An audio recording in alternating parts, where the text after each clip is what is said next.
사도신경으로 신앙 고백 드리시겠습니다.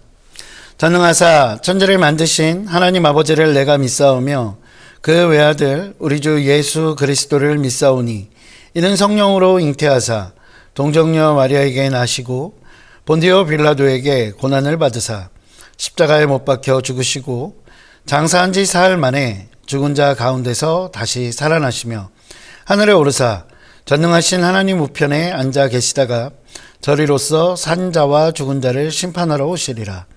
성령을 믿사오며 거룩한 공회와 성도가 서로 교통하는 것과 죄를 사하여 주시는 것과 몸이 다시 사는 것과 영원히 사는 것을 믿사옵나이다. 아멘. 할렐루야. 함께 은혜 나누실 말씀은 사도행전 15장 36절부터 41절까지의 말씀입니다. 사도행전 15장 36절부터 41절까지의 말씀입니다. 신약성경 214면에 있습니다. 신약성경 214면입니다. 사도행전 15장 36절부터 41절까지의 말씀입니다. 다 찾으신 줄 알고 사도행전 15장 36절부터 41절까지의 말씀을 제가 봉독해 올리도록 하겠습니다. 며칠 후에 바울이 바나바더러 말하되 우리가 주의 말씀을 전한 각 성으로 다시 가서 형제들이 어떠한가 방문하자 하고 바나바는 마가라 하는 요한도 데리고 가고자 하나 바울은 밤빌리아에서 자기들을 떠나 함께 일하러 가지 아니한 자를 데리고 가는 것이 옳지 않다 하여 서로 심히 다투어 피차 갈라서니 바나바는 마가를 데리고 배 타고 구브로로 가고 바울은 실라를 택한 후에 형제들에게 주의 은혜의 부탁함을 받고 떠나 수리아와 길리기아로 다니며 교회들을 경고하게 하니라. 아멘. 할렐루야. 오늘도 하나님께서 베푸시는 놀라운 은혜가 저와 여러분들의 삶 가운데 가득 넘치시기를 주님의 이름으로 축원드립니다. 오늘 함께 읽으셨던 본문, 이 본문은 매우 현실적이면서도 중요한 내용을 담고 있습니다. 하나님의 사역을 열심히 하는 사람들, 때로는 목회자가 될 수도 있고 때로는 교회 직분자들이 될 수도 있을 것 같습니다. 그런 사람들이 하나님의 일을 하면서 다투는 것이 과연 가능할까라는 문제입니다. 그러나 실제로도 그렇고 오늘 본문에서도 하나님의 사역을 열심히 하는 사람들 그 사이에서도 다툼이 일어나기도 하고 갈등이 일어나기도 하고 또한 분열도 일어난다는 것입니다. 이것이 바로 현실적인 이야기입니다. 먼저 오늘 본문을 잘 살펴보면 바나바와 바울 사이에 다툼이 나옵니다. 제2차 전도 여행을 준비하고 있는 그런 바울과 바나바는 바나바의 사촌이었죠. 그 마가 요한을 그 2차 전도 여행에 동행을 시키느냐 안 시키느냐를 두고 의견 차이가 나게 됩니다. 바나바는 마가 요한이 동행하기를 원했지만 바울은 그것을 거부합니다. 마가 요한이 이미 예전에 한번 자신들을 힘들게 했던 그 사역, 자신들이 함께 했던 그 사역에서 거부했던 그 경험들, 그것을 근거로 이야기하고 있습니다. 바나바는 마가 요한에게 두 번째 기회를 주어야 된다라고 이야기하죠. 하지만 바울은 그를 동역자로서 함께 동행할 수 없다라고 이야기하고 있는 것입니다. 두 사람의 주장이 팽팽하게 맞서고 있죠. 과연 여러분 생각에는 누구의 주장이 옳다라고 생각하십니까? 바나바의 주장이 옳다고 생각하시는 분이 계실 수도 있고요. 바울의 주장이 옳다고 생각하시는 분이 계실 수도 있을 거라고 생각합니다. 그러나 저는 정답은 없다고 생각합니다.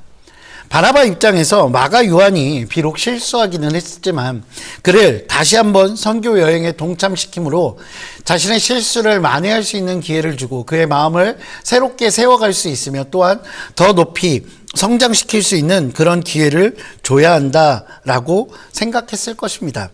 반면에 사도 바울의 입장에서는 처음부터 생명을 내어놓을 것을 결심하고도 그 마지막을 알 수 없는, 그 성공 여부를 알 수 없는 그 선교 여행에 심약했던 그 마가 요한이 같이 동행하는 것, 그것은 사역을 위해서나 아니 그 마가 요한 자신을 위해서도 그것이 과연 옳은 것일까?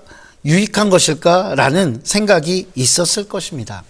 어떻게 보면 바나바는 목회적 관점에 초점을 맞추고 있는 것이고 바울은 선교 사역에 필요한 현실적인 부분의 측면에서 이야기를 하고 있는 것입니다. 더욱이 바나바는 바울이든 복음을 전하고 주님을 위해서 이 모든 일들을 행하고 있기에 어느 누가 더 잘했다 잘못했다 혹은 누구를 비난할 수 있는 것은 아니라고 생각합니다.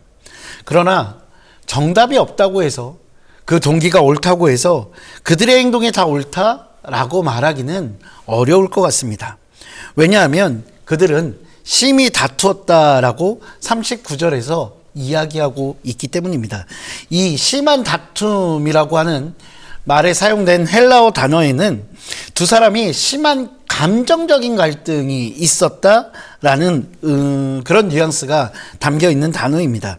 자기 자신의 생각만이 옳다고 주장했을 것이고, 그리고 서로에게 조금도 양보하지 않았기 때문에 이런 감정적인 다툼이 나타났겠다라고 우리는 유추할 수 있습니다. 그 결과 바나바와 바울은 서로 갈라질 수밖에 없었고, 그 둘을 바라보던 많은 성도들 역시 이상한 분위기 가운데 처해 있을 수밖에 없었을 것입니다. 그 많은 성도들, 그 사역을 준비하고 그 사역을 고대하던 많은 사람들, 많은 성도들이 평화롭지 않았을 것이라는 것을 우리는 너무나 잘 알 수 있습니다. 그런데 이러한 바나바와 바울의 갈등 상황은 우리의 현실 가운데도 여전히 혹은 자주 일어나고 있다는 것입니다. 교회에서 행사를 준비하거나 기획할 때 특히 이런 일들이 더 많이 일어나는 경우들이 있습니다.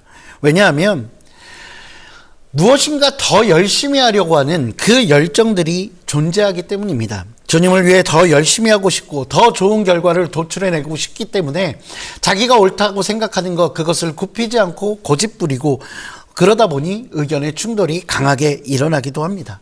이런 일은 행사를 준비하는 데서만 나타나는 것은 아닙니다. 예배 가운데도 나타납니다. 며칠 전 국민일보에 생각해 봅시다. 폰칼을 들고 찬양해도 될까요? 라는 제목의 기사가 올라온 적이 있습니다. 내용의 요지는 이것입니다. 요즘 찬양 집회에 참석한 사람들이 스마트폰의 카메라로 그렇게 사진과 동영상을 찍는다는 것입니다. 그러다 보니 카메라도 터지고 옆에서 찬양 집회에 집중해서 예배하던 자들이 집중할 수 없다라고 이야기하는 것입니다. 또한 한편으로는 은혜의 현장을 기록하고 있는 것, 그것을 통해서 더 많은 사람들에게 그 은혜의 현장을 알리고 복음을 전할 수 있는데 그것이, 그 불편함이 과연 큰 문제이겠느냐라는 주장이 첨예하게 대립하고 있던 이야기입니다. 저는 그 내용을 보면서 마치 그런 생각이 들었습니다. 보혈 찬양을 뜨겁게 많이 불러야 하느냐, 아니면 예배 중에 잔잔하고 감사할 수 있는 은혜의 찬양을 많이 불러야 하느냐, 서로 이야기하는 것과 비슷하다는 생각이 들었습니다. 그리고 이건 역시 우리가 하나님을 찬양하고 기쁘시게 하려는 그 뜨거운 열정에서 시작된다라고 생각합니다. 왜냐하면 열정이 없으면 다툴 이유도 없기 때문입니다. 그러나 그 아름다운 열정, 하나님을 향한 그 뜨거운 열정은 아름다운 모습으로 표현되어야 할 것입니다. 지나치게 나의 생각만을 고집하기 때문에 우리는 다투기 마련입니다. 저 역시도 마찬가지지만 내 생각만을 주장하고 강력하게 주장하다 보니 날선 표현을 하기도 하고 그에 반응해서 서로가 감정의 상처를 입게 되는 경우들이 생기더라는 것입니다. 이런 모습은 대단한 사역자였던 바울과 바나바도 갈라서게 만들었습니다.